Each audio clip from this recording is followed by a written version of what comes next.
Welcome back to our channel DMT logics. ఈ క్లాస్లో మనం degree 4th semester history first యూనిట్లో ఉన్నటువంటి మోస్ట్ ఇంపార్టెంట్ క్వశ్చన్స్ని డిస్కస్ చేయబోతున్నాం.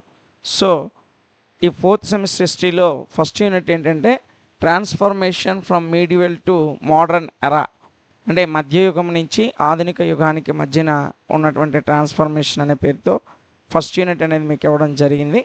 ఇందులో ఉన్నటువంటి మోస్ట్ ఇంపార్టెంట్ క్వశ్చన్స్ ఏంటో ఒకసారి డిస్కస్ చేద్దాం. సో ఈ యూనిట్ నుండి ఎక్కువసార్లు ఇచ్చిన క్వశ్చన్ మరలా ఇవ్వడానికి ఎక్కువ అవకాశం ఉన్న క్వశ్చన్ ఇదమ్మా. ఏంటో ఒకసారి చూడండి. What do you mean by renaissance? Right about the renaissance in Europe and its results. అసలు రెనైజెన్స్ పునర్జీవనం అంటే ఏంటి, యూరప్ యొక్క పునర్జీవనం గురించి రాయమని చెప్పాడు. సో మనం చాలా ఈజీగా సులభంగా రెనైజెన్స్ అంటే ఏంటో ఒక 3-4 మాటలు చూద్దాం. ఆ తరువాత యూరప్ రెనైజెన్స్కి ఎఫెక్ట్ చూపించినటువంటి ఫ్యాక్టర్స్ ఏంటో చూద్దాం. ఈజీగా 10 మార్కులు వస్తాయమ్మా. మీ కాన్సన్ట్రేషన్ని ఒక 10 నిమిషాల క్లాస్ మీద పెట్టినట్లయితే ఇట్టే ఇలా అనేసరికి మీకు 10 మార్కులు పాకెట్లో వచ్చి చేరుతాయి. ఓకేనా? సో క్లాస్లోకి వెళ్దామా?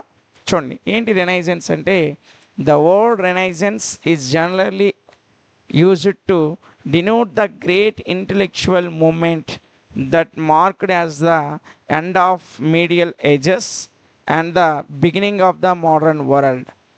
మధ్యయుగము చివరలోను మరియు ఆధునిక యుగం యొక్క ప్రారంభములోను ఒక గ్రేట్ ఇంటెలెక్చువల్ మూమెంట్ని తెలియజేసేటువంటి పదమే రెనైజెన్స్. దీన్నమ్మా great intellectual moment, great intellectual moment.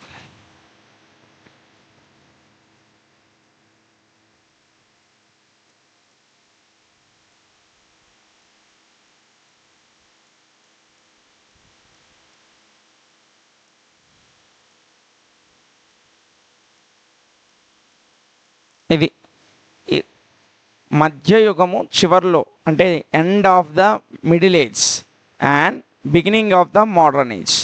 మధ్యయుగం చివరిలోను ఆధునిక యుగం ప్రారంభంలోనూ ఉన్నటువంటి ఒక గ్రేట్ ఇంటెలెక్చువల్ మూమెంట్ని తెలియజేసేటువంటి పదమే రెనైజెన్స్. అంటే ఈ గ్రేట్ ఇంటెలెక్చువల్ మూమెంట్ని తెలియజేయడానికి మనం ఉపయోగించేటువంటి పదమే ఈ రెనైజెన్స్ అనేటువంటి పదం. ఓకేనా? దీన్ని మనం తెలుగులో పునర్జీవనము అని అంటాం. అయితే ఇన్ ఇట్స్ లిటరల్ సెన్స్, సాహిత్యపరంగా దీని యొక్క అర్థము ఏంటంటే రీబర్త్ ఆర్ న్యూ బర్త్. సాహిత్యపరంగా దీని రెనైజెన్స్ అంటే అర్థం ఏంటమ్మా? రీబర్త్, తిరిగి జన్మించడం, ఆర్ న్యూ బర్త్. భర్త కాదమ్మా, కొత్త భర్త అనుకునేవారు. న్యూ బర్త్ అంటే కొత్త జన్మ లేదా రీబర్త్, పునర్జన్మ అని అర్థం. దేని యొక్క అర్థము? రెనైజెన్స్ యొక్క అర్థం. సాధారణంగా మనం రెనైజెన్స్ అనేది దేనికి ఉపయోగిస్తామన్నాం? మధ్యయుగం చివరిలోను అదేవిధంగా ఆధునిక యుగ ప్రారంభంలో ఉన్నటువంటి గ్రేట్ ఇంటెలెక్చువల్ మూమెంట్ని తెలియజేయడం కొరకు రెనైజెన్స్ అనే పదాన్ని యూజ్ చేస్తాం. లిటరల్గా దీని మీనింగ్ వచ్చేసి రీబర్త్ ఆర్ న్యూ బర్త్ అని. ఇంకా చెప్పాలంటే the revival of classic learning. దీని అర్థం ఏంటమ్మా? ద రివైవల్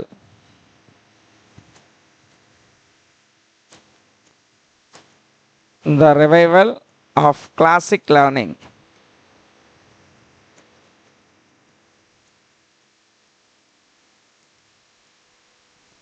క్లాసిక్ లెర్నింగ్ యొక్క రివైవల్ అంటే పునర్జన్మ అని అర్థం. దేని యొక్క అర్థం? రెనైజెన్స్ యొక్క అర్థం. అయితే ఇన్ సమ్ వేస్, కొన్ని మార్గాల్లో లేదా కొన్ని ఆలోచనల్లో దీని యొక్క అర్థము the word renaissance is misleading. కొన్ని సందర్భాల్లో ఈ రెనైజెన్స్ అనేటువంటి పదము మిస్లీడింగ్కి గురైందమ్మా. దేనికమ్మా? మిస్లీడింగ్కి గురైంది. ఎందుకు, ఏ విధంగా గురైందంటే, as it seems to imply that there was no intellectual moment in middle age. ఇది మిస్లీడింగ్కి ఏ విధంగా గురైందంటే, కొన్ని సందర్భాల్లో మిడిల్ ఏజ్లో ఎలాంటి ఇంటెలెక్చువల్ మూమెంట్ లేదు అని తెలియజేసే సందర్భంలో రెనైజెన్స్ను ఉపయోగించడం వల్ల ఇది మిస్లీడింగ్కి గురైంది. ఎందుకంటే this is definitely wrong. Middle ఏజ్లో ఇంటెలెక్చువల్ మూమెంట్స్ లేవు అనడం అనేది ఖచ్చితంగా తప్పే అవుతుంది. ఎందుకంటే ఈ ఇంటెలెక్చువల్ మూమెంట్స్ అనేవి మిడిల్ ఏజ్లోనే స్టార్ట్ అయ్యాయి. మనకి ఎక్కువగా మోడర్న్ ఏజ్ యొక్క ప్రారంభంలో ఎక్కువగా కనిపిస్తాయి. కాబట్టి మిస్లీడింగ్కి గురైంది అని ఎలా చెప్తున్నామంటే ఇంటెలెక్చువల్ మూమెంట్ అనేది మిడిల్ ఏజ్లో లేదు అనడానికి లేదు, మిడిల్ ఏజ్లోనే ప్రారంభమైంది. కాబట్టి ఈ రెనైజెన్స్ పునర్జీవనం అనేటువంటి పదము కొన్ని సందర్భాల్లో అంటే కొన్ని వ్యూస్ ప్రకారము, కొందరి అభిప్రాయం ప్రకారం రెనైజెన్స్ అనేది మిస్లీడింగ్కి గురైంది. ఇదమ్మా దీని యొక్క అర్థము. ఓకేనా? సో 4 పాయింట్లు మనం మాట్లాడాం. ఇది మధ్యయుగము, చివరి యుగం, ఆధునిక యుగ ప్రారంభంలోనూ గ్రేట్ ఇంటెలెక్చువల్ మూమెంట్ని తెలియజేస్తుంది. లిటరల్గా దీని మీనింగ్ వచ్చేసి రీబర్త్ ఆర్ న్యూ బర్త్ అని చెప్పాం. ఇంకా చెప్పాలంటే the meaning of renaissance is the revival of the classical learning అని చెప్పాం. కొన్ని సందర్భాల్లో some times the word renaissance is misleading అని కూడా చెప్పాం. సో ఇది దీనికి ఉన్నటువంటి జనరల్ మీనింగ్. ఇక ఎఫెక్ట్స్ ఆఫ్ ద రెనైజెన్స్ మీద ప్రభావకాలు ఏంటి, లేదా contribution of renaissance to European civilisation, European నాగరికతలో రెనైజెన్స్కి గల కాంట్రిబ్యూషన్, ఏ విధమైనటువంటి కాంట్రిబ్యూషన్ ఉందో ఒకసారి చూద్దాం. సో ఇందులో ముఖ్యంగా ఫస్ట్ వన్ వచ్చేసి క్లాసిజం. ఫస్ట్ది ఏంటి? క్లాసిజం. సో ఇది ఏ విధంగా ఎఫెక్ట్ చూపించింది అంటే ద న్యూ లెర్నింగ్. మనం ఆల్రెడీ దేని గురించి మాట్లాడుతున్నాం? న్యూ లెర్నింగ్ గురించి, నూతన అభ్యసనం గురించి మాట్లాడుతున్నాం. పునర్జీవనం అంటే కొత్త అభ్యసనం, new learning. The new learning inaugurated the vogue of classicism. ఈ క్లాసిజం యొక్క ఓగ్ అనేది, ఈ క్లాసిజం యొక్క ఓగ్ ఏదైతే ఉందో ఈ క్లాసిజం యొక్క ఓగ్ని ఏది స్టార్ట్ చేస్తుందంటే న్యూ లెర్నింగ్ అనేది స్టార్ట్ చేస్తుంది. న్యూ లెర్నింగ్ అనేది స్టార్ట్ చేస్తుంది.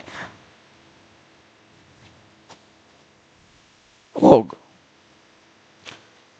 న్యూ లెర్నింగ్ అనేది అంటే నూతన అభ్యసనం అనేది క్లాసిజం యొక్క ఓగ్ని ప్రారంభిస్తుంది. ఇంకా మనం చూసుకున్నట్లయితే ఈ క్లాసిజంలో there was an administration of the classical civilization of ancient Rome and Greece. Greece మరియు రోమ్ యొక్క ప్రాచీన, ఇప్పుడున్నటువంటి గ్రీస్ కాదమ్మా, ప్రాచీన గ్రీస్. ఎనిషియంట్ అంటే ప్రాచీన అని. ఎనిషియంట్ గ్రీస్ అండ్ రోమ్, ప్రాచీన గ్రీస్ మరియు రోమ్ నగరాల యొక్క సివిలైజేషన్. ఏ civilisation? Classical civilisation. Classical civilisation.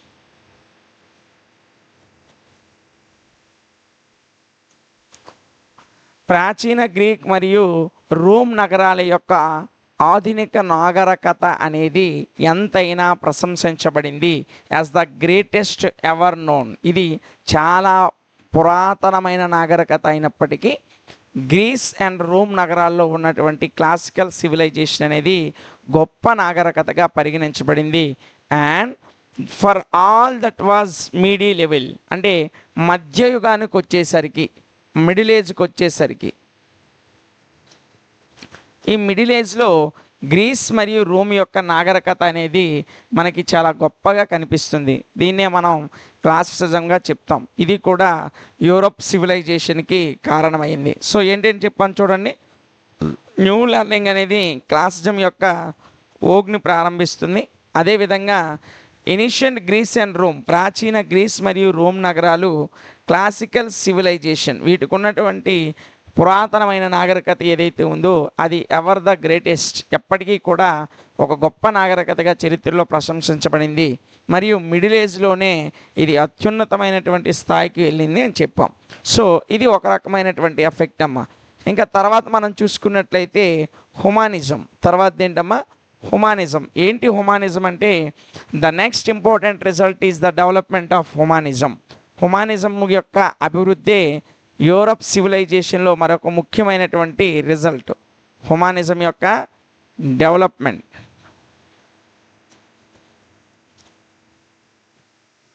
హ్యుమానిజం యొక్క డెవలప్మెంటే ఈ యొక్క దేనిది యూరప్ సివిలైజేషన్ గురించి కదమ్మా మాట్లాడుతున్నాం.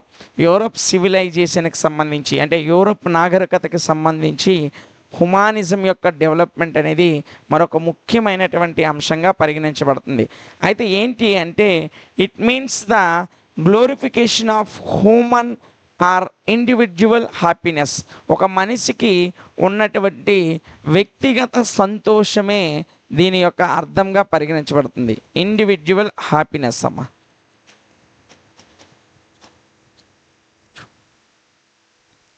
Individual happiness. ఒక వ్యక్తి హ్యుమానిజం అంటే ఏమీ లేదు, ఒక వ్యక్తి యొక్క సంతోషం అంటే తనకు తానుగా పొందుకున్నటువంటి సంతోషాన్ని హ్యుమానిజంగా చెప్తాం. అయితే ఇందులో ముఖ్యంగా the bothering for the not bothering for the next life in the next world అంటే తదుపరి జీవితం గురించి, అంటే చనిపోయిన తర్వాత జీవితం గురించి ఏమవుతుంది, లేకపోతే ఈ తర్వాత జీవితం అంటే మనకి చాలా రకాలుగా చనిపోతే స్వర్గంకి వెళ్తామా నరకంకి వెళ్తామా ఇలాంటి భావనలు ఉంటాయి కదమ్మా. వాటి గురించి ఎలాంటి వర్రీ లేకుండా నాట్ బోథరింగ్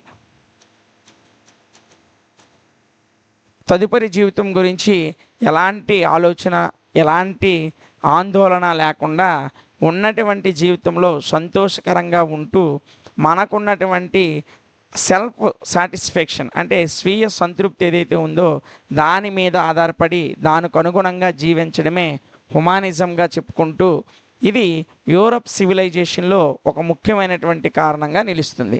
ఇంకా మనం ఇంకొక ఫ్యాక్టర్ చూసినట్లయితే స్కాలరీ రీసెర్చ్. ఏంటి స్కాలరీ రీసెర్చ్ అంటే పండిత పరిశోధన. The new learning stimulated intellectual curiosity అంటే మనం ఇప్పుడు ఆల్రెడీ మాట్లాడుతున్నటువంటి నూతన అభ్యసనం ఏదైతే ఉందో ఇది ఇంటలెక్చువల్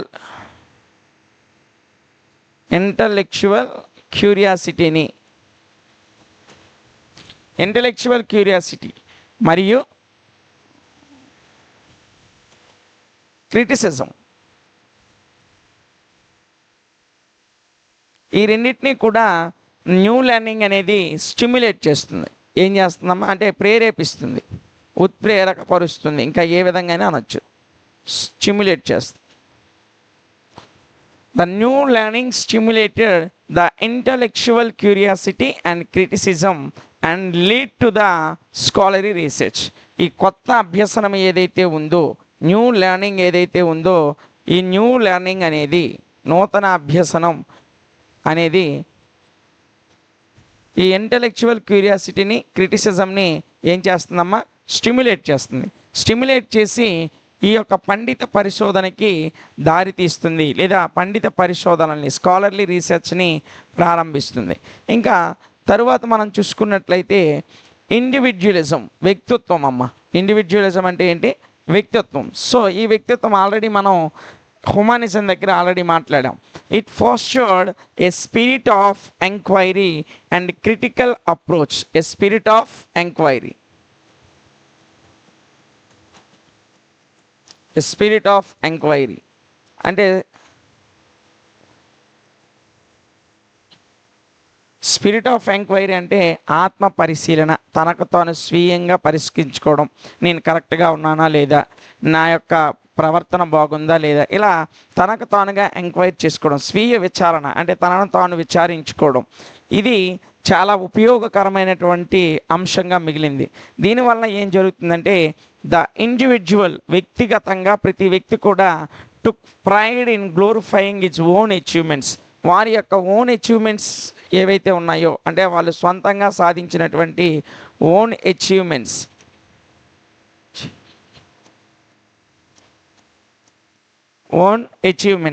ఈ ఓన్ అచీవ్మెంట్స్ అనేవి మనకి ముఖ్యంగా మనకి ఓన్ అచీవ్మెంట్స్ అంటే అదేనమ్మా సాధారణంగా మనం సొంతంగా ఏవైనా సాధిస్తాం, ఇది నేను అచీవ్ చేశాను అని అనుకుంటాం కదా. ఆ ఓన్ అచీవ్మెంట్స్ యొక్క ప్రైడ్ అనేది ప్రతి ఇండివిజువల్ పర్సన్కి కూడా ఉంటుంది. ముఖ్యంగా చెప్పాలంటే మనకు మనంగా కష్టపడి ఏదైనా సాధిస్తే దానివల్ల వచ్చేటువంటి ప్రైడ్ అనేది చాలా ఎక్కువగా ఉంటుంది. ఇంకా చెప్పాలంటే and the dominance of the church is broken. మనల్ని ఏవైతే డామినేట్ చేస్తాయో వాటిని ఇండివిజువలిజం ఎప్పుడైతే డెవలప్ అవుతుందో, అంటే స్వీయంగా మనల్ని మనం పరిశీలించుకుంటూ మనల్ని మనం చెక్ చేసుకుంటూ ముందుకెళ్తున్నప్పుడు మనల్ని డామినెన్స్ చేసి అన్నిటినీ కూడా బ్రేక్ చేయగలుగుతాం. సో కాబట్టి అన్నిటికంటే ముఖ్యంగా సెల్ఫ్ కాన్ఫిడెన్స్ అనేది అత్యధికమైనటువంటి అంశం. సో ఇదే ఇండివిజువలిజం అమ్మ. ఇంకా చూసుకున్నట్లయితే న్యూ యూనివర్సిటీస్, ఈ యూరప్ సివిలైజేషన్ కొరకు లేదా రెనైజెన్స్ కొరకు అనేక ప్రాంతాల్లో న్యూ యూనివర్సిటీస్, కొత్త కొత్త విశ్వవిద్యాలయాలు అనేవి స్థాపించబడ్డాయి.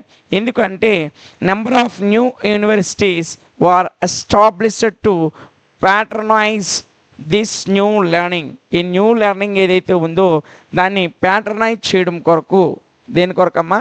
ప్యాట్రనైజ్ చేయడం కొరకు ఈ న్యూ యూనివర్సిటీస్ అనేవి ఎస్టాబ్లిష్ చేయబడ్డాయి. ఏం చేయబడ్డాయి? స్థాపించబడ్డాయి. ఎక్కడెక్కడ స్థాపించబడ్డాయి అంటే చాలా ప్రాంతాల్లో స్థాపించబడ్డాయి. అందులో ముఖ్యంగా లోవైన్, ఏంటిదమ్మా? లోవైన్.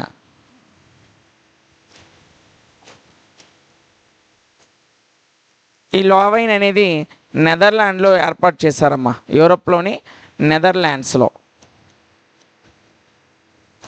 అదేవిధంగా సెయింట్ ఆండ్రూస్ అనే యూనివర్సిటీ, సెయింట్ ఆండ్రూ, ఇది స్కాట్లాండ్ ఏర్పాటు చేశారమ్మా. విటెన్బర్గ్, ఇది జర్మనీలో ఏర్పాటు చేశారమ్మా. ఇలాంటి కొత్త కొత్త యూనివర్సిటీలు అనేవి న్యూ లెర్నింగ్ కొరకు, అంటే నూతన అభ్యసనం కొరకు స్థాపించబడ్డాయి. సో ఇది కూడా యూరప్ సివిలైజేషన్లో ఒక ముఖ్యమైనటువంటి ఎఫెక్ట్గా కనిపిస్తుంది. ఇక చివరిగా ఎడ్యుకేషన్. యూరప్ సివిలైజేషన్ కొరకు విద్య ఏ విధంగా దోహదపడిందంటే, in education the curriculum was enlarged by the edition of new subject. ఎడ్యుకేషన్లో కరికులం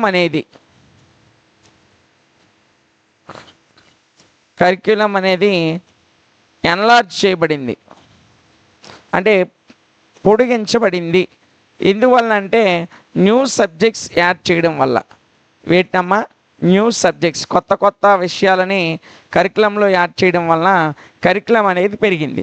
ఏంటి ఆ కొత్త కొత్త సబ్జెక్ట్స్ అంటే, లైక్ గ్రామర్ని కరికులంలో యాడ్ చేశారు. అదేవిధంగా క్లాసికల్ని యాడ్ చేశారు. అదేవిధంగా స్పోర్ట్స్ని యాడ్ చేశారు. ఇలాంటి కొత్త కొత్త నూతన అంశాలని యాడ్ చేయడం వలన కరికులం అనేది ఎన్లార్జ్ చేయబడింది. మరియు ఇక్కడ ముఖ్యంగా చెప్పుకోవాల్సిన విషయం ఏంటంటే, హిస్టరీ అనేది, చరిత్రని రెండు విషయాల నుంచి సెపరేట్ చేశారమ్మా. ఆ రెండు ఏంటంటే, ఒకటి వచ్చేసి థియాలజీ, ఒకటి వచ్చేసి మైథాలజీ. చరిత్రని థియాలజీ నుంచి, మైథాలజీ నుంచి వేరు చేశారు. ఈ రకమైనటువంటి విద్యా వ్యవస్థ ఏదైతే ఉందో ఇది కూడా యూరప్ సివిలైజేషన్లో ముఖ్యమైనటువంటి పాత్రను పోషించింది. సో ఎడ్యుకేషన్లో మనం ఏం చెప్పాం? ఎడ్యుకేషన్లో కరికులం అనేది ఎన్లార్జ్ చేయబడింది with addition of new subjects. కొత్త కొత్త సబ్జెక్ట్స్ని యాడ్ చేయడం వలన కరికులం అనేది ఎన్లార్జ్ అయింది. ముఖ్యంగా ఇందులో గ్రామరు, క్లాసికల్, స్పోర్ట్స్ లాంటి అంశాలని యాడ్ చేశారు. అదేవిధంగా ఇక్కడ కరికులంలోని హిస్టరీ ఏదైతే ఉందో ఆ యొక్క యూరప్ చరిత్రని దేని నుంచి వేరు చేశారంటే, థియాలజీ, మైథాలజీ అనేటువంటి ఈ రెండు అంశాల నుంచి కూడా హిస్టరీని ఒక ప్రత్యేకమైనటువంటి శాస్త్రంగా సెపరేట్ చేయడం జరిగింది. ఇది రెనిజెన్స్ అంటే ఏంటి, యూరప్ సివిలైజేషన్లో రెనిజెన్స్ని ఎఫెక్ట్ చేసినటువంటి వివిధ రకాల ఫ్యాక్టర్స్. చాలా ఈజీగా ఉంటుంది, 10 మార్క్స్ కాబట్టి ఒక 6 సైడెడ్ యాంగిల్తో ప్రతి దాంట్లో 1 or 2 పాయింట్స్, కొన్నిట్లో ఒక 3 పాయింట్స్ మనం డిస్కస్ చేయడం జరిగింది. కాబట్టి ఒకటికి 2 సార్లు క్లాస్ వినండి, ఈజీగానే మీకు అర్థమవుతుంది. సో ఒకసారి పీడిఎఫ్ చదువుకుంటే రేపు ఎగ్జామ్లో 10 మార్క్స్ అనేవి ఈజీగా వస్తాయి. ఓకేనా? ఇదమ్మా దీనికి సంబంధించిన పూర్తి సమాచారం. నెక్స్ట్ క్లాస్లో ఇంకొక ఇంపార్టెంట్ క్వశ్చన్తో మరలా డిగ్రీ 4th సెమిస్టర్ హిస్టరీలో ఫస్ట్ యూనిట్లో ఉన్నటువంటి ఇంకొక మోస్ట్ ఇంపార్టెంట్ క్వశ్చన్ని డిస్కస్ చేద్దాం. సో క్వశ్చన్ ఏంటో చూడమ్మా. What were the factors that led to rise of nation states in Europe? యూరప్లో నేషన్ స్టేట్స్ రైజ్ అవ్వడానికి, అంటే ఆవిర్భవించడానికి దారి తీసినటువంటి కారకాలు ఏమిటి, లేదా వివిధ రకాలైన కారణాలు ఏంటి అనేది మనకి వివరించమని చెప్పాడు. సో ముఖ్యంగా అసలు ఈ నేషనల్ స్టేట్స్ అనేవి ఏ విధంగా ఆవిర్భవించాయి, దీనికి గల కారణాలు ఏంటో మనం ఒకసారి చూసినట్లయితే, the most significant political change the cropped in యూరప్లో ఎక్కడమ్మా, యూరప్లో. మనం ఇప్పుడు మాట్లాడుతుంది యూరప్ గురించి. ఐరోపా ఖండంలో ముఖ్యమైనటువంటి పొలిటికల్ చేంజ్ ఏంటంటే, at the beginning of modern period of Europe a new kind of political institution. ఆధునిక యుగ ప్రారంభంలో ఒక కొత్త పొలిటికల్ ఇన్స్టిట్యూషన్ అనేది ఏర్పడింది.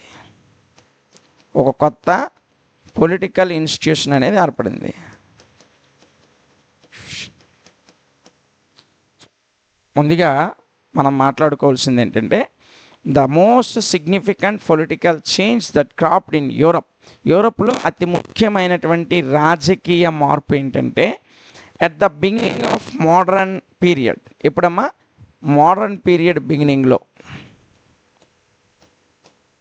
అంటే ఆధునిక యుగము, ప్రాచీన యుగం, మధ్యయుగం, ఆధునిక యుగం అని 3 యుగాలు ఉంటాయి.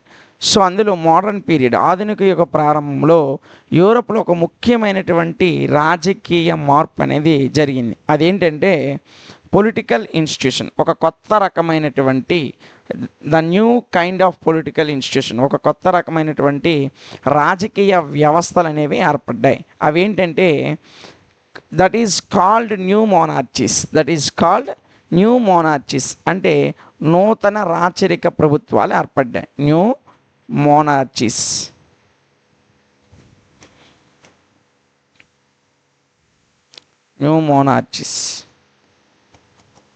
అంటే రాచరికాలమ్మ, అంటే రాజులు వంశపారపర్యంగా పరిపాలించేటువంటి వ్యవస్థలు ఇక్కడ ఏర్పడ్డాయి.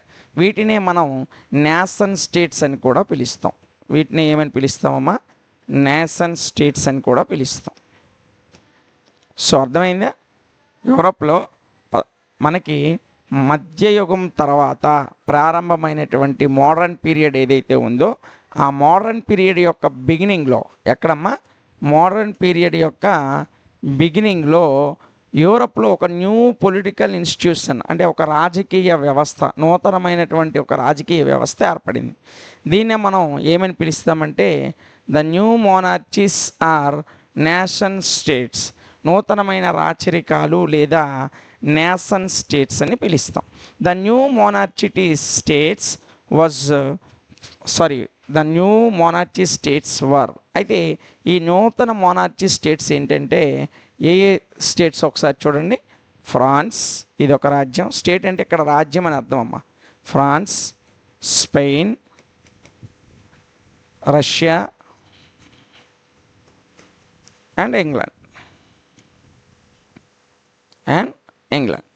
ఇవి నూతనమైన మోనార్చీస్గా మనకి 16వ శతాబ్దంలో, అంటే మోడర్న్ పీరియడ్ యొక్క బిగినింగ్లో కనిపిస్తూ ఉన్నాయి. ఓకే, ఇప్పటివరకు మనం ఏం మాట్లాడాము ఒకసారి చూడమ్మా. 3 పాయింట్లు మాట్లాడాము. ఫస్ట్ వన్ వచ్చేసి Europe, the most significant political change in యూరప్లో ముఖ్యమైనటువంటి రాజకీయ మార్పు ఏంటంటే ద బిగినింగ్ ఆఫ్ మోడర్న్ యుగం ప్రారంభంలో యూరోప్లో ఒక న్యూ పొలిటికల్ ఇన్స్టిట్యూషన్, ఒక నూతనమైన రాజకీయ వ్యవస్థ అనేది ఏర్పడింది.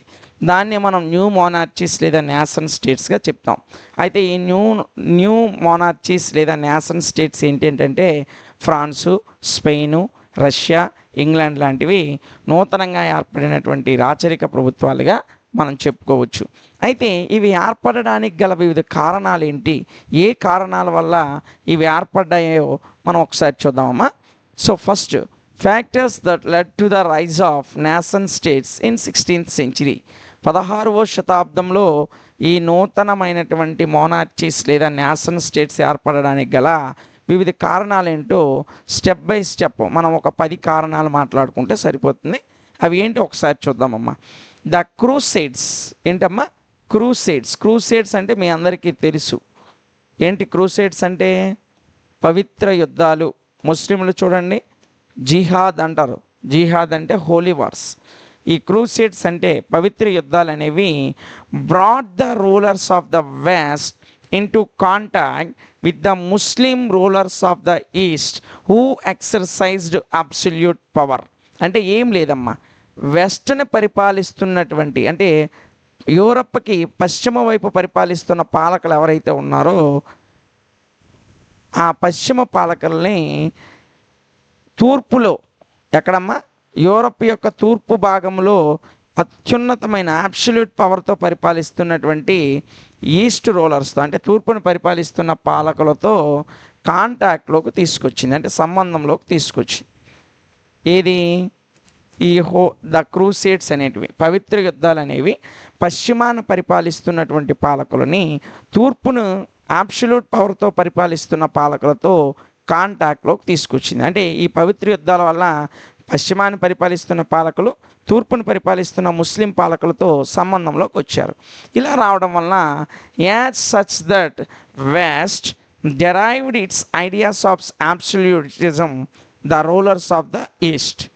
ఈ ఈస్ట్ను పరిపాలిస్తున్న పాలకులు ఎవరైతే ఉన్నారో వీళ్ళు ఎలాంటి పవర్తో పరిపాలిస్తున్నారని చెప్పాం, అబ్సల్యూట్ పవర్తో అంటే సర్వోన్నతమైనటువంటి అధికారంతో వీళ్ళు పరిపాలిస్తున్నారు. ఈ సర్వోన్నత అధికారాన్ని వెస్ట్ పాలకులు ఈ సర్వోన్నత అధికారము అనేటువంటి ఈ యొక్క ఐడియా ఆలోచన ఏదైతే ఉందో ఈ ఆలోచనని వెస్ట్ రూలర్స్ ఎవరి నుంచి డెరైవ్ చేశారు, ఎవరి నుంచి తీసుకున్నారంటే ఈస్ట్ రూలర్స్ నుంచి. ఎప్పుడైతే వాళ్ళతో సంబంధాలకు వెళ్ళారో వాళ్ళు తూర్పు భాగాన్ని ఏ విధంగా పరిపాలిస్తున్నారు, ఎంత అబ్సల్యూట్ పవర్తో పరిపాలిస్తున్నారు, అన్నిటి మీద ఎలాంటి అధికారాలు కలిగి ఉన్నారు అనేటువంటి అన్ని విషయాలని వాళ్ళు కూలంకషంగా పరిశీలించి ఆ అబ్సల్యూటిజం దేన్నమ్మా అబ్సల్యూటిజం ఆ సర్వోన్నతవాదాన్ని సర్వోన్నతవాదాన్ని ఈ యొక్క వెస్ట్ రూలర్స్ కూడా వారి దగ్గర నుంచి తీసుకున్నారు. అంటే వాళ్ళు పరిపాలిస్తున్న భూభాగాన్ని కూడా అబ్సల్యూట్ పవర్తో పరిపాలించడానికి ఈ ఈస్ట్ పాలకుల యొక్క పాలన అనేది దోహదపడింది. ఇప్పుడు వాళ్ళిద్దరూ కాంటాక్ట్లోకి వచ్చిన తర్వాత అంటే ఒకరితో ఒకరు సంబంధాలు ఏర్పరచుకున్న తర్వాత. అయితే ఇంకా మనం చూసుకున్నట్లయితే since the crusades gave a death blow of feudal lords లేదా ఫ్యూడలిజం ఇన్ యూరప్లో ఈ క్రూసేడ్స్ జరగక ముందు ఏ వ్యవస్థ ఉండేదంటే ఫ్యూడలిజం ఉండేదమ్మా, ఫ్యూడల్ వ్యవస్థ. ఈ ఫ్యూడలిజానికి యూరప్లో ఉన్నటువంటి ఈ ఫ్యూడలిజానికి ఈ క్రూసేడ్స్ అనేవి చావు దెబ్బ కొట్టాయి, death blow. Since the crusades death blow of the feudalism in the యూరప్లో అంతవరకు ఉన్నటువంటి ఫ్యూడల్ సిస్టమ్ ఏదైతే ఉందో ఫ్యూడల్ వ్యవస్థ మీద ఈ పవిత్ర యుద్ధాలు అనేవి అంటే వెస్ట్ నుంచి ఈస్ట్ నుంచి జరుగుతున్న ఈ క్రూసేడ్స్ అనేవి యూరప్లో ఉన్నటువంటి ఫ్యూడలిజం మీద చావు దెబ్బ కొట్టాయి. ఇలా చావు దెబ్బ కొట్టడం వల్ల ద ఫ్యూడల్ లార్డ్స్ అంటే ఫ్యూడల్ ప్రభువులు అంటే ఫ్యూడలిజంలో ఉన్నటువంటి మెయిన్ పర్సన్స్ ఎవరైతే ఉన్నారో ఆ ఫ్యూడల్ లార్డ్స్ అనేవారు not position to oppose the absolutism. ఈ అబ్సల్యూటిజాన్ని వ్యతిరేకించడానికి దేనికమ్మా అపోజ్ చేయడానికి వాళ్ళు సరైనటువంటి స్థితిలో లేరు, నాట్ పొజిషన్. ఇంకెప్పుడైతే యూరప్లో ఉన్న ఫ్యూడలిజం మీద క్రూసేడ్స్ చావు దెబ్బ కొట్టాయో అంటే సర్వోన్నతమైన అధికారము అనే పేరుతో పవిత్ర యుద్ధాలు యూరప్లో జరిగాయి. అంటే క్రూసేడ్స్ అనేటువంటి వార్స్ జరిగాయి. ఈ వార్స్ యూరప్లో ఉన్న ఫ్యూడలిజాన్ని చావు దెబ్బ కొట్టాయి, అంటే మరలా కోలుకోలేనంత దెబ్బ కొట్టాయి. అలా దెబ్బ కొట్టడం వల్ల ఈ ఫ్యూడల్ లార్డ్స్ ఎవరైతే ఉన్నారో ఎవరమ్మా ఈ ఫ్యూడలిజానికి చెందినటువంటి ప్రభువులు ఎవరైతే ఉన్నారో వాళ్ళు ఈ అబ్సల్యూటిజాన్ని వ్యతిరేకించేటువంటి పొజిషన్లో లేకుండా పోయారు, అంత గట్టిగా చావు దెబ్బ కొట్టారనమాట ఎవరు ఈ క్రూసేడ్స్ అనేవి. అయితే డ్యూ టు మ్యారల్ డికే అంటే ఈ ఫ్యూడలిజం వలన ఎప్పుడైతే ఫ్యూడలిజం పోయి అబ్సల్యూటిజం వచ్చిందో అప్పుడు మారల్ డికే అనేది ఏర్పడింది. మారల్ డికే అంటే మీ అందరికీ తెలుసు నైతిక క్షీణత, అంటే నైతికత్వం వారిలో లేకుండా పోయింది. అంటే నీతి న్యాయము నిజాయితీ ఇలాంటివి ధర్మము ఇలాంటివన్నీ పోయాయి అన్నమాట. సో ఈ మారల్ డికే కారణంగా అంటే నైతికత్వం క్షీణించిపోవడం వలన ఏం జరిగిందంటే ద పోప్స్ ఆర్ చర్చ్ ఎవరమ్మా చర్చ్ మీద అధికారులుగా ఉండేటువంటి పోప్స్ లేదా చర్చిలు అంటే క్రైస్తవ మత పెద్దలకు కానీ లేదా క్రైస్తవ దేవాలయాలకు కానీ అధికారం అనేది పోయింది. ఎవరి మీద? ఫ్యూడల్ వ్యవస్థలో ఉన్నటువంటి రాజుల మీద మరియు ప్రజల మీద. Kings and people. ఎప్పుడైతే ఆబ్సల్యూటిజం పేరుతో ఈ యూరప్లోని క్రూసేడ్స్ జరిగి ముస్లిం పాలకుల పాలనలోకి వచ్చారో, పోప్స్కి అంటే క్రైస్తవ మత పెద్దలకి మరియు చర్చెస్ అంటే క్రైస్తవ దేవాలయాలకి ఆ రాజుల మీద అక్కడ ఉన్నటువంటి ప్రజల మీద వాళ్ళకి ఒక గౌరవం అనేది ఉండేది. వాళ్ళకి ఒక మర్యాదకరంగా వారిని గౌరవించేవారు, మర్యాద పరిచేవారు. వాళ్ళకు కొన్ని అధికారాలు ఇవ్వబడ్డాయి. ఎందులో అంటే ఈ ఫ్యూడలిజంలో. ఎప్పుడైతే ఈ ఫ్యూడలిజం చావు దెబ్బతిన్నదో అప్పుడు ఈ క్రైస్తవ మత పెద్దలకి మరియు క్రైస్తవ దేవాలయాలకి రాజుల మీద ప్రజల మీద ఉన్నటువంటి పట్టు అనేది పోయింది. అయితే యాడ్ టు దిస్, ఇదే కాకుండా ఇంకా ఎంతటితో ఆగిపోకుండా ఇంకా ఏం జరిగిందంటే the crusades weekend the clergy. వారిని క్రూసేడ్స్ అనేవారు లోపరుచుకున్నారు. క్లర్జీ లోపరుచుకొని ఏం చేశారంటే అంటే ఈ క్రైస్తవ మత పెద్దల్ని లేదా మతాధికారాలని చర్చిల్ని వీటన్నిటిని లొంగ తీసుకొని the subservient to the state, దీనికి బానిసలుగా మార్చేశారు. దేనిగా మార్చేశారమ్మా? సబ్సర్వెంట్గా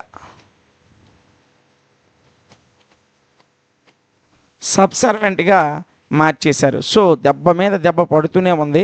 రాచరికం ప్రకారంగా ముస్లింలు వారి పాలకంతో అబ్సల్యూటిజం సర్వోన్నత అధికారము అనేటువంటి ఒక కాన్సెప్ట్ని పెట్టుకొని యూరప్లో ఈ క్రూసేడ్స్ పవిత్ర యుద్ధాలు అనేవి జరుపుకుంటూ పోతున్నాయి.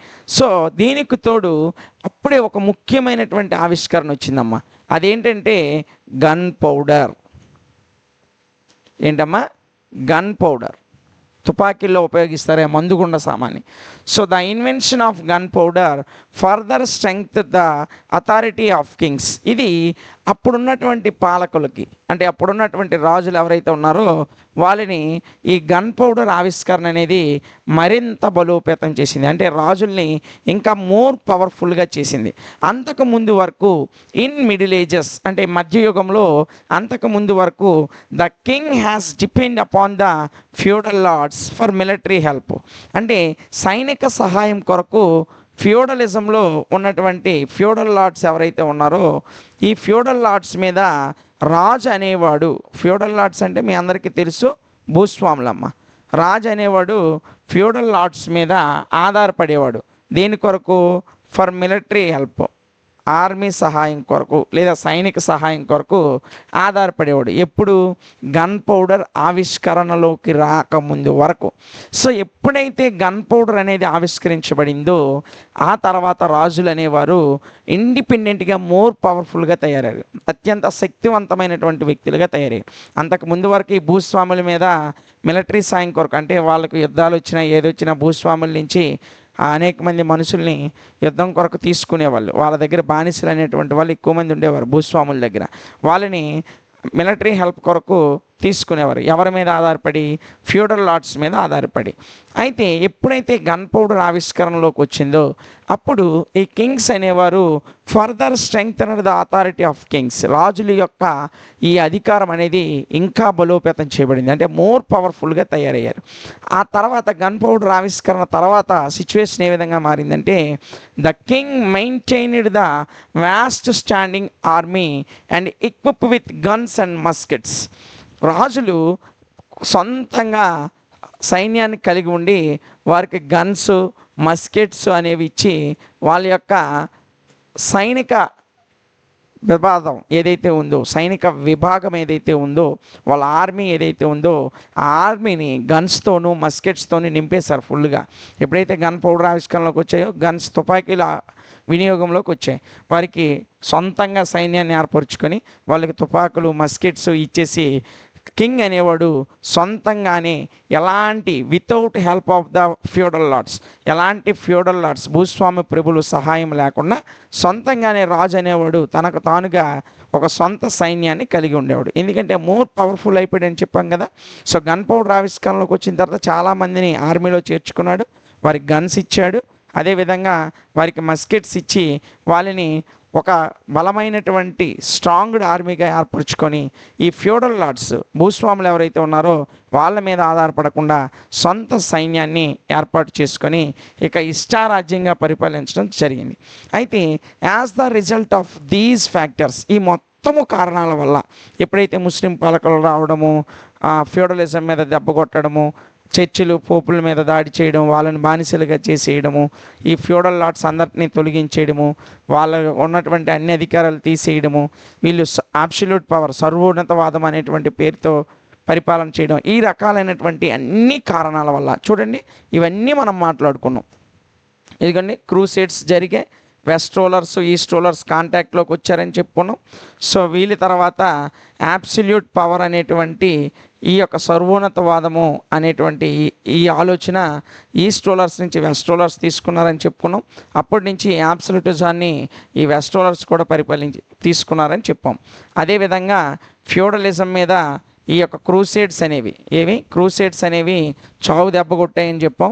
ఆ తర్వాత మారల్ డికే, నైతిక క్షీణత కారణంగా ఈ లార్డ్స్ పోప్స్ చర్చెస్ ఏవైతే ఉన్నాయో అవి ప్రజలు రాజుల మీద ఉన్నటువంటి అధికారాలు కోల్పోయాయని చెప్పాం. అదేవిధంగా ఫ్యూడల్ లార్డ్స్ మీద కింగ్ అనేవాడు మొదటగా ఆర్మీ కొరకు ఆధారపడి ఉండేవాడు అని చెప్పాం. ఎప్పుడైతే గన్ పౌడర్ అనేది ఆవిష్కరణలోకి వచ్చిందో కింగ్స్ ఓన్ ఆర్మీని కలిగి ఉండి వారికి గన్స్ అదేవిధంగా మస్కెట్స్ లాంటివి ఇచ్చేవారని చెప్పుకున్నాం. ఇలా అన్ని పాయింట్లు కూడా మనం డిస్కస్ చేసాం. సో ఈ పాయింట్స్ రాస్తే మీకు 10 మార్క్స్కి ఈజీగా వస్తాయి. ఆల్రెడీ మనం మాట్లాడుకున్నాం ఈ ఫ్యూడల్ వ్యవస్థ బద్దలైన తర్వాత క్రూసేడ్స్ కారణంగా ఏర్పడినటువంటి నేషన్ స్టేట్స్గా మనం ఏంటంటే చెప్పుకున్నామమ్మా. ఇదిగోండి ఈ ఫ్రాన్స్, స్పెయిన్, రష్యా, ఇంగ్లాండ్ లాంటి ఈ దేశాలన్నీ కూడా నేషన్ స్టేట్స్గా ఆవిర్భవించాయి. అంటే ఈ రకమైనటువంటి పరిపాలనాపరమైనటువంటి ప్రభుత్వాలు, రాచరిక ప్రభుత్వాలు అనేవి స్పెయిన్, రష్యా, ఇంగ్లాండ్ మరియు ఫ్రాన్స్లో ఇవి ఏర్పడ్డాయి. ఫ్రాన్స్, స్పెయిన్, రష్యా, ఇంగ్లాండ్ లాంటి దేశాల్లో ఏర్పడ్డాయి. ఇది దీనికి సంబంధించినటువంటి పూర్తి సమాచారం. సో మీకు మరలా చెప్తున్నాను, క్లాస్ అనేది 1కి 2 సార్లు వినండి. విన్న తర్వాత ఒకసారి పీడిఎఫ్ చూసుకుంటే మీకు ఈజీగానే అర్థమవుతుంది. ఇంతవరకు రాస్తే సరిపోతుంది. 10 మార్క్స్కి మీకు హాఫ్ మార్క్ కూడా తీయడానికి వాడికి ఛాన్స్ లేదు. కాబట్టి మనం ఫస్ట్ డిస్కస్ చేసిన క్వశ్చన్తో పాటు ఈ క్వశ్చన్ కూడా చాలా ఇంపార్టెంట్. మ్యాక్సిమం ఈ 2 క్వశ్చన్లోనే మీకు ఒక 10 మార్క్స్ క్వశ్చన్ అనేది రేపు ఎగ్జామ్లో రావడం జరుగుతుంది. ఓకేనా? ఇదమ్మా దీనికి సంబంధించినటువంటి పూర్తి సమాచారం. మనం డిగ్రీ 4th సెమిస్టర్ హిస్టరీలో ఫస్ట్ యూనిట్లో ఉన్నటువంటి ఇంకొక మోస్ట్ ఇంపార్టెంట్ క్వశ్చన్ని డిస్కస్ చేయబోతున్నాం. సో నాన్న, ఈ యూనిట్లో మొదటి 2 క్వశ్చన్స్ ఏవైతే డిస్కస్ చేసామో ఆ 2 క్వశ్చన్లు మోస్ట్ ఇంపార్టెంట్. వాటితో పాటు ఈ క్వశ్చన్ కూడా ఇంపార్టెంట్. మ్యాక్సిమం 2 క్వశ్చన్లోనే మనకి లాంగ్ ఆన్సర్ అనేది వస్తుంది. కొన్నిసార్లు మీకు పేపర్ టఫ్ చేయాలి, ఎందుకంటే ఫస్ట్ టైం పేపర్ ఇచ్చేటప్పుడు పేపర్ టఫ్గా ఇచ్చే అవకాశాలు ఎక్కువ ఉంటాయి. అలాంటి సందర్భంలో మనకి యూనిట్ నుంచి ఈ క్వశ్చన్ రావడానికి ఎక్కువ అవకాశం ఉంది. కాబట్టి మొదటి 2 క్వశ్చన్స్తో పాటు ఈ క్వశ్చన్ కూడా నేర్చుకోండి. అప్పుడే మీకు 10 మార్క్స్ అనేవి డ్యామ్ షూర్గా మీ పాకెట్లో ఉన్నట్టు. ఓకేనా? సో క్వశ్చన్ ఏంటో ఒకసారి చూద్దామా. Trace the events that led to the glorious revolution in estimate it's results. Glorious revolution 1688 ఇంగ్లాండ్లో జరిగింది. దీనికి సంబంధించిన కారణాలను, దీనికి గ్రేట్ రెవల్యూషన్కి సంబంధించిన కారణాలను, వాటి యొక్క ఫలితాలను, ఎస్టిమేట్ ద రిజల్ట్స్, వాటి యొక్క సంఘటనల్ని మనల్ని వివరించమని చెప్పాడు. సో ఏంటి గ్రేట్ రెవల్యూషను, దీన్ని ఎన్ని భాగాలుగా, అంటే ఏ కారణాలుగా దీన్ని మాట్లాడుకుంటాం ఒకసారి చూద్దాం.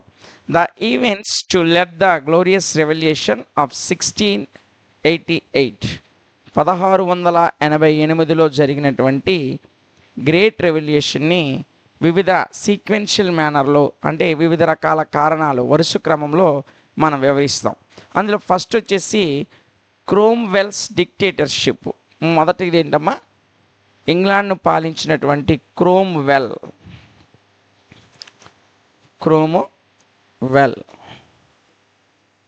ఈ క్రోమ్వెల్స్ యొక్క డిక్టేటర్షిప్, అంటే అతను ఒక నియంతలాగా వ్యవహరించేవాడు.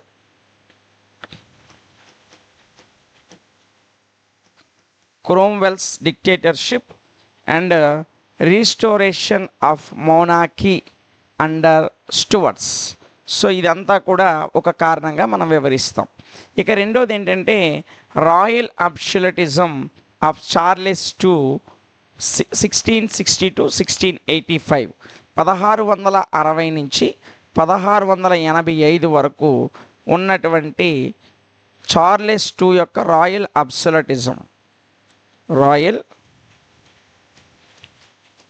అబ్సల్యూటిజం of Charles two.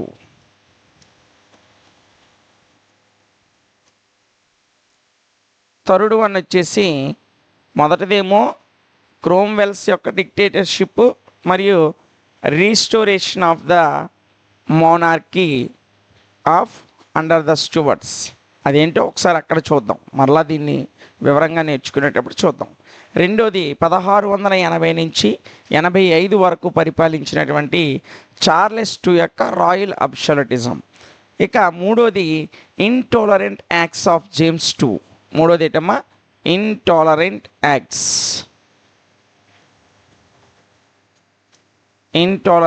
Acts of James two. Charles two తర్వాత పరిపాలించినటువంటి రాజు జేమ్స్ టూ. ఈ జేమ్స్ టూ చేసినటువంటి అసహన చర్యలు ఏంటో మనం ఇక్కడ మాట్లాడుకుంటాం. ఇక నాలుగవది ఏంటంటే immediate cause for the revolution. ఈ విప్లవానికి తక్షణ కారణం ఏమిటి? Immediate cause.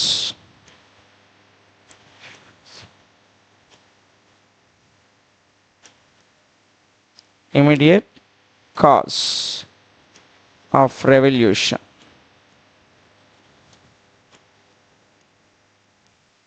దీని తర్వాత వచ్చింది గ్రేట్ రెవల్యూషన్.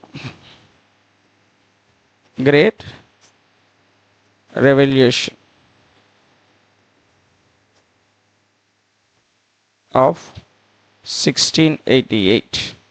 ఈ 5 కారణాలను బట్టి మనం గ్లోరియస్ రెవల్యూషన్ ఆఫ్ 1688 1688లో జరిగిన గ్లోరియస్ రెవల్యూషన్ వివరిస్తాం.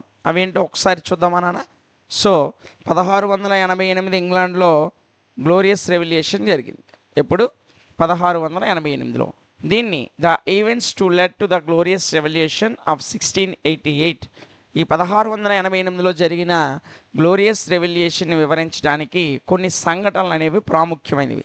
ఆ సంఘటనలు ఏంటంటే క్రోమ్వెల్స్ డిక్టేటర్షిప్, ఇంగ్లాండ్ని పరిపాలించినటువంటి క్రోమ్వెల్స్ యొక్క నియంతృత్వము, మరియు royal absolutism of Charles two, ఆ తర్వాత పరిపాలించిన చార్లెస్ టూ యొక్క రాయల్ అబ్సల్యూటిజం అంటే రాచరిక నిరంకుశతత్వం, అదొక సంఘటన. ఇక మూడోది intolerant acts of James two. Charles two తర్వాత పరిపాలించిన జేమ్స్ టూ యొక్క ఇంటాలరెంట్ యాక్ట్స్, అసహనపూర్వకమైనటువంటి చర్యలు. ఇక నాలుగోది ఏంటంటే ఇమ్మీడియట్ కాజ్ ఆఫ్ రెవల్యూషన్. ఈ విప్లవానికి తక్షణ కారణం ఏంటి? అదొక సంఘటన. ఇక చివరిగా గ్రేట్ రెవల్యూషన్ లేదా గ్లోరియస్ రెవల్యూషన్ ఆఫ్ 1688 1688లో ఈ రెవల్యూషన్ జరిగినటువంటి సందర్భం. ఈ సంఘటనల ఆధారంగా మనం గ్లోరియస్ రెవల్యూషన్ని వివరిస్తామమ్మా. సో ఒక్కొక్కటి ఏంటేంటో ప్రతి సంఘటనని ఒకసారి చూద్దామా? చాలా ఈజీగా ఉంటుంది, మీరు కష్టపడాల్సిన అవసరం లేదు. ఈ 5 పాయింట్స్ గుర్తుపెట్టుకొని ప్రతి సైడ్ హెడ్డింగ్లో ఒక 3 to 4 పాయింట్స్ మనం మాట్లాడుకుంటే ఈజీగా మీకు 10 మార్క్స్ అనేవి వస్తాయి. ఓకేనా? చాలా సింపుల్గా సులభంగా మీకు అర్థమయ్యేటట్టు చెప్తాను. ఒక 10 నిమిషాలు మీ కాన్సన్ట్రేషన్ క్లాస్ మీద పెట్టండి. సో ఇందులో మొదటిది ఏంటమ్మా? Cromwell's dictatorship and restoration of monarchy under Stuarts ఆధ్వర్యంలో రాచరికం యొక్క పునరుద్ధరణ. క్రోమ్వెల్ యొక్క డిక్టేటర్షిప్ నియంతృత్వము మరియు స్టూవర్ట్స్ యొక్క అండర్లో మోనార్కీ అంటే రాచరిక పాలన ఏ విధంగా పునరుద్ధరించబడింది, ఈ విషయాలు మనం ఇక్కడ మాట్లాడుతాం. ఏమి లేవు, పెద్ద కష్టమైనటువంటి విషయాలు ఏంటి కాదు. సో చాలా ఈజీగానే ఉంటాయి, చూడండి ఏంటో. అండర్ ద డిక్టేటర్షిప్ ఆఫ్ క్రోమ్వెల్స్ పరిపాలనలోకి వచ్చిన తర్వాత, ఈ క్రోమ్వెల్స్ అనేటువంటి వ్యక్తి పరిపాలనలోకి వచ్చిన తర్వాత ఈయన యొక్క డిక్టేటర్షిప్, ఈయన ఒక డిక్టేటర్ లాగా పరిపాలించేవాడు. అంటే నేను చెప్పిందే వేదం, ఈయన చెప్పినట్టే ప్రజలందరూ పరిపాలించాలి, ఈయన చేసిందే శాసనం. ఇక్కడ మనకు మాహిష్మతిలో నా మాటే శాసనం ఉంటుంది కదా, అలాంటి డిక్టేటర్షిప్ కలిగి ఉండేవాడు. ఎవడు? క్రోమ్స్వెల్ అనేటువంటి. ఈయన డిక్టేటర్షిప్ కింద ఈయన చేసిన మొట్టమొదటి పని ఏంటంటే డిస్సాల్వ్డ్ పార్లమెంట్ వాజ్ డిస్సాల్వ్డ్. పార్లమెంట్ని రద్దు చేస్తాడమ్మా. ఇంగ్లాండ్లో ఉన్న పార్లమెంట్ని రద్దు చేస్తాడు. చూసారా, పార్లమెంట్ అంటే ప్రజాస్వామ్య ప్రభుత్వం, చట్టాలన్నీ పార్లమెంట్లోనే చేస్తాం. సో ఈయన ఎప్పుడైతే అధికారంలోకి వచ్చాడో పార్లమెంట్ని రద్దు చేసేసాడు. ఇది ఈయన వేసినటువంటి మొదటి step. And all the people denied of their freedom. ఎప్పుడైతే ఈయన పార్లమెంట్ని రద్దు చేశాడో ప్రజలందరూ కూడా వాళ్ళ యొక్క ఫ్రీడమ్ని, స్వేచ్ఛని కోల్పోయారు. All the people of England denied of their freedom, వారి యొక్క స్వేచ్ఛని కోల్పోవడం జరిగింది. ఇతను డిక్టేటర్గా పరిపాలించి మొదటిగా పార్లమెంట్ని డిస్సాల్వ్ చేశాడు. అదేవిధంగా రెండో మెట్టు ఏం చేశాడంటే పార్లమెంట్ని రద్దు చేసేయడం వల్ల ప్రజలందరి యొక్క ఫ్రీడమ్ని తీసేసుకున్నాడు. అంటే ప్రజలకు ఎలాంటి స్వేచ్ఛ లేకుండా చేసేసాడు. మరియు ద ఆర్మీ ఆఫ్ క్రోమ్స్వెల్, ఈ క్రోమ్స్వెల్ యొక్క ఆర్మీ ఏదైతే ఉందో, ఆయన సైన్యం ఏదైతే ఉందో, ఆ సైన్యం అనేది do many atrocities on the people, ప్రజల మీద అనేక ఆకృత్యాలకి పాల్పడ్డారు. ఎవరు? క్రోమ్స్వెల్ యొక్క సైన్యం. Many atrocities.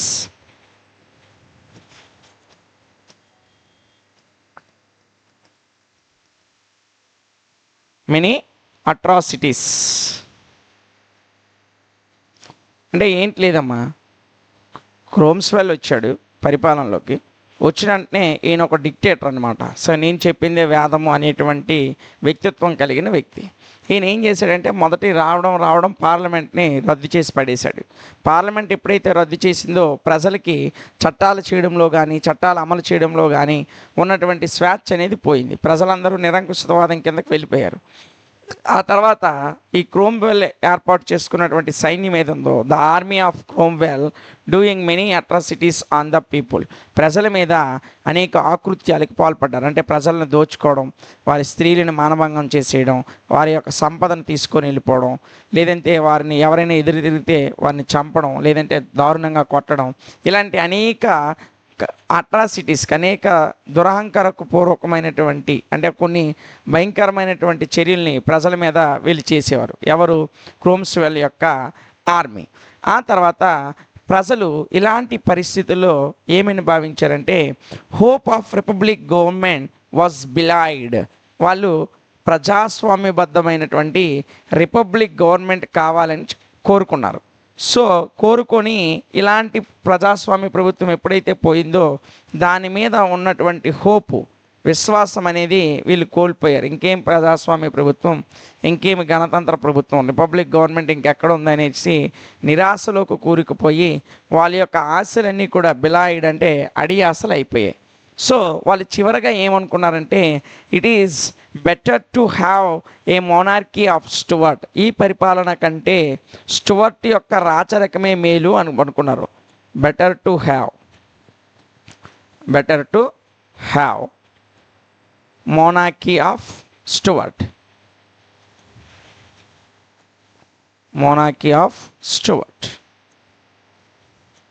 స్టువర్ట్ యొక్క రాచరికమే మేలు, అతని దగ్గరే ఎంతో కొంత స్వేచ్ఛ ఉండేది, ఈయన పరిపాలనలో ఉండలేకపోతున్నామని ప్రజలందరూ విసిగిపోయారు. ఈ విధంగా క్రోమ్స్వెల్ యొక్క పరిపాలన సాగింది. సో ఇందులో మనం 4 లేదా 5 పాయింట్లు మాత్రమే డిస్కస్ చేసాం. ఫస్ట్ వన్ వచ్చేసి ఈయన రావడం పార్లమెంట్ని డిస్సాల్వ్ చేశాడు. పార్లమెంట్ డిస్సాల్వ్ చేయడం వల్ల ప్రజలందరూ ఫ్రీడమ్ కోల్పోయారు. ఫ్రీడమ్ కోల్పోవడంతో పాటు ఈయన యొక్క ఆర్మీ, ఎవరు?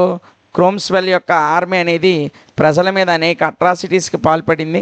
దీంతో ప్రజలందరూ కూడా వారు కోరుకున్న రిపబ్లిక్ గవర్నమెంట్ మీద బిలైడ్ అయ్యారు. అంటే వారి ఆశలన్నీ కూడా అసలు అయిపోయాయి. చివరికి వీళ్ళు ఏమనుకున్నారంటే better to have monarchy of Stuart, దీనికంటే స్టువర్ట్ యొక్క రాచరిక పాలనే మెయిన్, చాలా ముఖ్యము, లేదంటే చాలా బెటర్, దీనికంటే అదే మంచిది అనేటువంటి ఆలోచనలోకి వెళ్ళిపోయారు.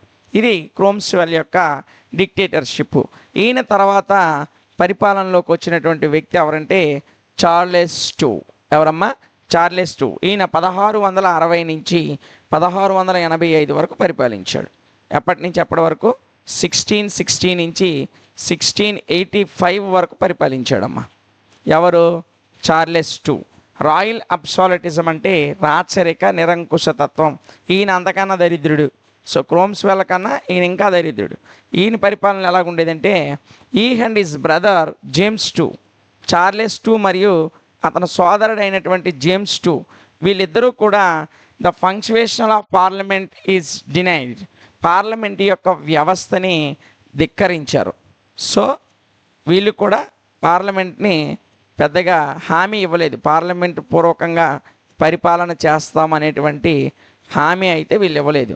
అయితే వీళ్ళు ఎలా పరిపాలన చేశారు అంటే restore Catholicism James two and the revived the old order of royal absolutism, పాతనైనటువంటి ఇంతకు ముందే ఉన్నటువంటి ఓల్డ్ ఆర్డర్ అంటే ప్రాచీన రూపమైనటువంటి పురాతన రూపం, old order of royal అబ్సోలటిజం.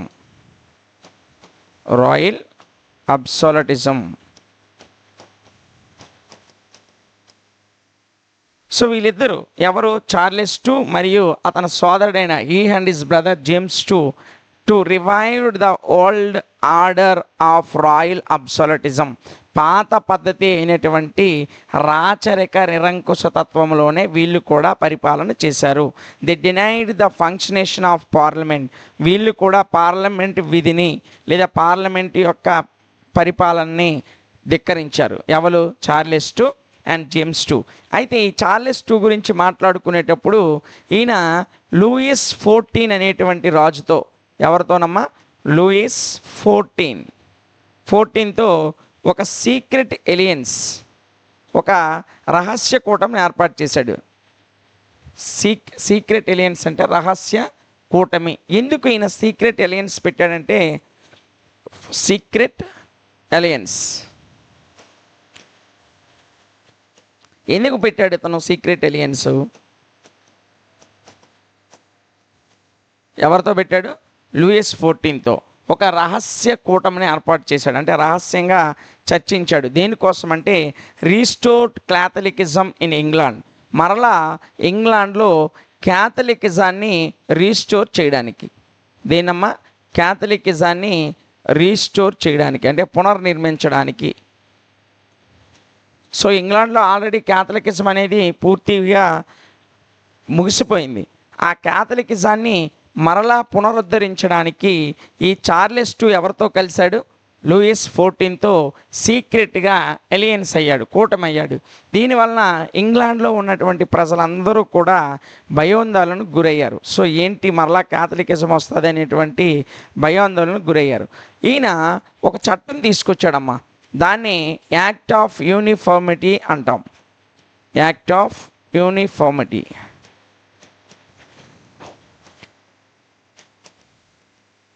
Act of uniformity అనేటువంటి ఒక చట్టాన్ని తీసుకొని వచ్చాడు.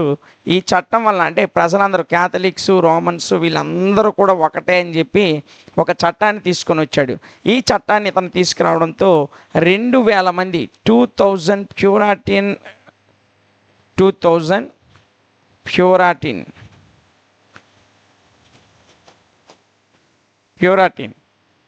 ప్యూరాటిన్ చెందినటువంటి మత అధికారులు, అదేవిధంగా వాళ్ళ యొక్క ఆఫీసులు, ప్యూరాటిన్ చెందిన మతాధికారులు వారి యొక్క ఆఫీసులు అంటే వారి కార్యాలయాలు ఉంటాయి కదా, ఈ కార్యాలయాన్ని అన్నిటినీ కూడా ఈ చార్లెస్ టూ కోల్పోవలసి వచ్చింది. ఇది చార్లెస్ టూ యొక్క పరిపాలన. ఇక చివరికి 1685 సంవత్సరంలో చనిపోయాడమ్మా. He died at the year of 1685. 1685లో చార్లెస్ టూ చనిపోవడం జరిగింది. సో చూడండి, చార్లెస్ టూ యొక్క పరిపాలనలో మనం 5 విషయాలు మాట్లాడాం. ఈయన 1660 నుంచి 85 వరకు పరిపాలించాడు. ఇతనికి ఒక సోదరుడు ఉన్నాడు, అతను జేమ్స్ టూ. వీళ్ళు కూడా పార్లమెంట్ వ్యవస్థను ధిక్కరించారు. అయితే వీళ్ళు దేన్ని ఫాలో అయ్యారంటే ఓల్డ్ ఆర్డర్ ఆఫ్ రాయల్ అబ్సల్టిజం, పాత పద్ధతి అయినటువంటి రాయల్ నిరంకుశతత్వం, రాచరిక నిరంకుశతత్వాన్ని వీళ్ళు కూడా ఫాలో అయ్యారు. అయితే ఈయన లూయిస్ 14తో ఒక సీక్రెట్ అలియన్స్ని ఏర్పాటు చేశాడు. ఎందుకు? ఇంగ్లాండ్లో క్యాథలికిజాన్ని మరలా రీస్టోర్ చేయడం కొరకు ఈయన లూయిస్ 14తో అలియన్స్ అయ్యడం వల్ల అక్కడ ఉన్న ప్రజలందరూ కూడా భయాందోళనకు గురయ్యారు. ఆ తర్వాత ఈయన ఒక చట్టం తీసుకొచ్చాడు. ఏంటి ఆ చట్టం అంటే యాక్ట్ ఆఫ్ యూనిఫార్మిటీ, ఏకరూపతా చట్టం అంటాం తెలుగులో.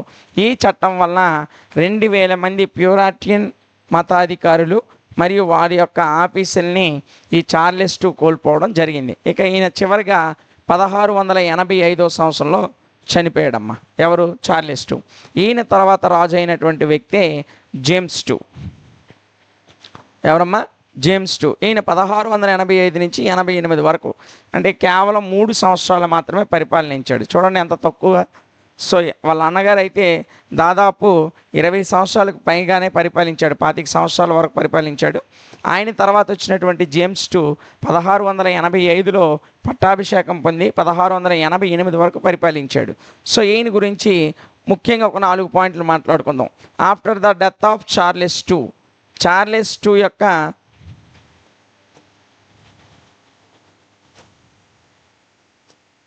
II యొక్క మరణం తర్వాత ఈయన ఎవరు? జేమ్స్ II సింహాసనాన్ని అధిరోహించాడు. థ్రోన్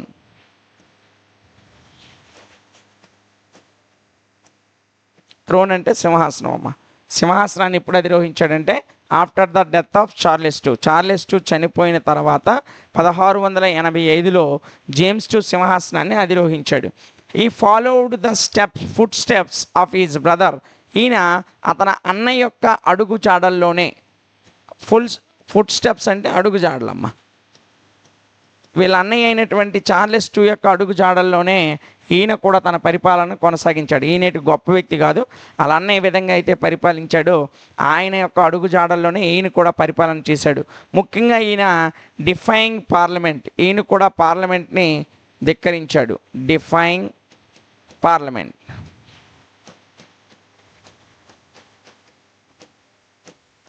ఈయన పార్లమెంట్ వ్యవస్థను ధిక్కరించాడు. అదేవిధంగా సపోర్ట్ టు క్యాథలిక్స్,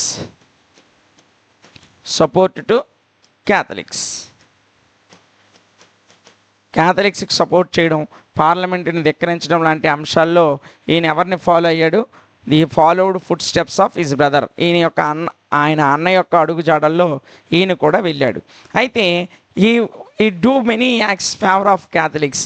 ఈయన క్యాథలిక్స్కి ఫేవర్గా, ఎవరికమ్మా? ఫేవర్ ఆఫ్ క్యాథలిక్లకు ఫేవర్గా అనేక చట్టాలు చేశాడమ్మా. ఎవరు? James II. ఆయన చేసిన చట్టాలన్నీ కూడా ఇంగ్లాండ్లో ఉన్నటువంటి ఇతర ప్రజలందరినీ కూడా అసహనానికి గురి చేశాయి. అంతటితో ఈయన ఆగిపోకుండా అపాయింటెడ్ మెనీ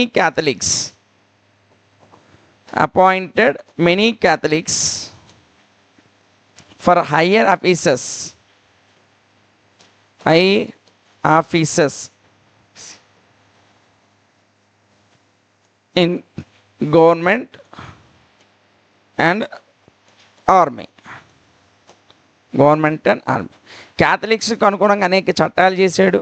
అలా చట్టాలు చేయడంతో పాటు ఈయన గవర్నమెంట్లోను, ఈయన యొక్క ప్రభుత్వంలోను మరియు ఆర్మీలో ఉన్నత పదవుల్లో క్యాథలిక్స్ని నియమించాడు. ఈ అన్ని చర్యల వల్ల అక్కడ ఉన్నటువంటి మిగతా ప్రజలు విసిగిపోయారు, అసహనానికి గురయ్యాడు. అంతే వాళ్ళలో తిరుగుబాటు మొదలైంది. ఈ తిరుగుబాటు మొదలవగానే ఈయన ఏం చేశాడంటే ఇంక్రీజ్డ్ ఆర్మీని పెంచుకున్నాడు. ఏం చేశాడమ్మా? Increased army to put down all the oppositions of his policies. ఈయన యొక్క పాలసీస్కి వ్యతిరేకంగా ఉన్నటువంటి అందరినీ కూడా all the oppositions to the policies, ఈయన పాలసీస్కి వ్యతిరేకంగా ఉన్న ప్రజలందరినీ కూడా ఈయన పెంచుకున్నటువంటి సైన్యం ద్వారా అణిచివేయడం జరిగింది. ఇది ఈయన యొక్క పరిపాలన. ఎవరి యొక్క పరిపాలన? జేమ్స్ II యొక్క పరిపాలన. చూడండి, ఈయన చార్లెస్ II మరణం తర్వాత వచ్చాడు. చార్లెస్ II అడుగు జాడల్లోనే పరిపాలన చేశాడు. ఈయన పార్లమెంట్ని ధిక్కరించాడు, క్యాథలిక్లకు సపోర్ట్ చేశాడు. క్యాథలిక్లకు ఫేవర్గా అనేక రకాలైనటువంటి తీసుకొచ్చాడు? చట్టాలు తీసుకొచ్చాడు. ఈయన అనేక మంది క్యాథలిక్ని హై ఆఫీసర్స్గా, ఉన్నతమైన అధికారులుగా గవర్నమెంట్లోను ఆర్మీలోను నియమించాడు. ఈ అన్ని కారణాల వల్ల ప్రజల్లో తిరుగుబాటు రావడం వల్ల వారిని అణిచివేయడం కొరకు ఇంక్రీజ్డ్ ఆర్మీ, సైన్యాన్ని పెంచుకొని put down all the oppositions to the policies, ఈయన పాలసీస్కి వ్యతిరేకంగా ఉన్నటువంటి అందరినీ కూడా అణిచివేశాడు. ఇది జేమ్స్ II యొక్క పరిపాలన. ఇలా జరుగుతున్న సందర్భంలో ఏం జరిగిందంటే immediate cause for the revolution అనేది అప్పుడే వచ్చింది. అసలు ఈయన అంత అణిచివేసినప్పటికీ కూడా ప్రజల్లో అంత పెద్ద ఎత్తున విప్లవం అనేది రాలేదు. అయితే ఈ విప్లవానికి ఇమీడియట్ కాజ్ ఏంటి అంటే, తక్షణమైనటువంటి కారణం ఏంటి అంటే, birth of a son to James II. ఈ జేమ్స్ IIకి ఒక కొడుకు పుట్టాడమ్మా. Birth of a son to James II. ఈ జేమ్స్ IIకి ఒక కొడుకు పుట్టాడు విత్ హిజ్ సెకండ్ వైఫ్. ఈయన రెండో భార్య కొడుకు పుట్టాడు. ఎవరు రెండో భార్యకి? జేమ్స్ II యొక్క రెండో భార్య కొడుకు పుట్టాడు. ఎందుకు ఆయనకు కొడుకు పుడితే వీళ్ళలో అంత తొందరగా విప్లవానికి కారణం ఏంటంటే, ఈయన సెకండ్ వైఫ్ ఒక క్యాథలిక్ అమ్మ. జేమ్స్ II యొక్క సెకండ్ వైఫ్ ఒక క్యాథలిక్. దీంతో ఈ యొక్క ఇంగ్లాండ్లో ఉన్నటువంటి విగ్స్ అండ్ టోరీస్ అనేటువంటి వాళ్ళకి, ఈ విగ్స్ టోరీస్ ఎవరైతే ఉన్నారో వీళ్ళందరూ కూడా భయాందోళనకు గురయ్యారు. ఎందుకు భయాందోళనకు గురయ్యారంటే, the throne will pass to Catholic,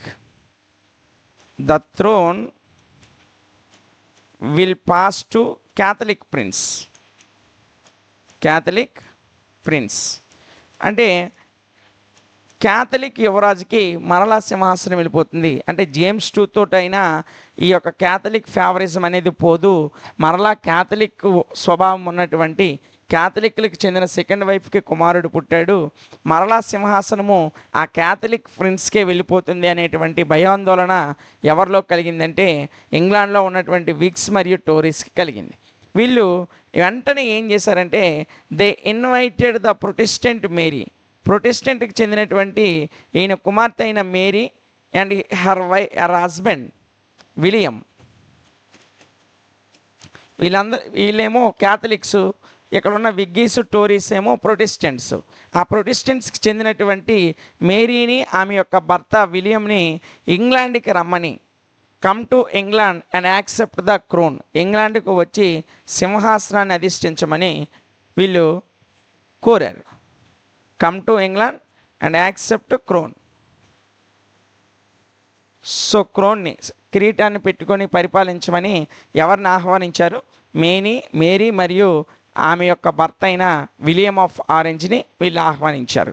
so వీళ్ళు ఆహ్వానించగానే ఎవరు వచ్చారంటే, గ్లోరియస్ రెవల్యూషన్ ఆఫ్ 1688. అప్పుడే ఈ 1688 గ్లోరియస్ రెవల్యూషన్ అనేది స్టార్ట్ చేసింది. వీళ్ళ ఆహ్వానం మేరకు, ఇన్విటేషన్ ఆఫ్ విగ్స్ అండ్